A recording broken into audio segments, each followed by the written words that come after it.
Admitting one's failures and agreeing with one's condemnation is the first step of Lutheran spirituality. I love that. Just that honesty, that honesty to say, you know what, you're right, God.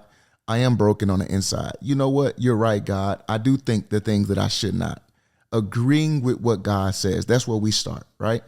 That's what confession is. You feel me? For Lutherans, God's law has many uses: to restrain evil in society and to serve as a guide for the Christian life. Ideas that will be discussed in the later chapters. But its spiritual use is to cut through our layers of self-deception so that we realize just how lost we really are. In biblical language, the law brings with it the conviction of sin, inspiring repentance. The language of spirituality is so often the language of power, of ecstasy, of supernatural bliss, that the spiritual use of the law may well seem negative, depressing, and unpleasant. And indeed, it is.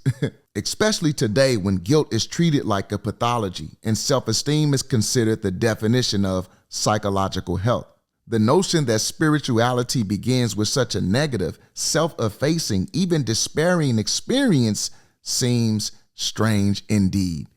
And that's so true because, especially right now, we're in the culture, we're talking a lot about mental health and counseling, and those things are helpful. But if we start to elevate the self, right, self-esteem, if we place ourselves as human at the center of all things, as if the world revolves around us as people rather than God and his plan and his story that he's telling with us in it, then we have another problem, because we're going to keep looking to ourselves and looking within, and we're not going to find what we need to justify ourselves. And that's just going to bring us down, bring us more somber and sad things to confront in our own selves and in the world. But the beautiful thing about Christianity is, though we are at the face saying, man, God is right. I am broken. I am more prone to do what I think is right. I'm more prone to take advantage of others. Though we are crushed by that reality, as we confess it, then we find hope in what God was actually getting at. But we'll get to that. Let's keep going.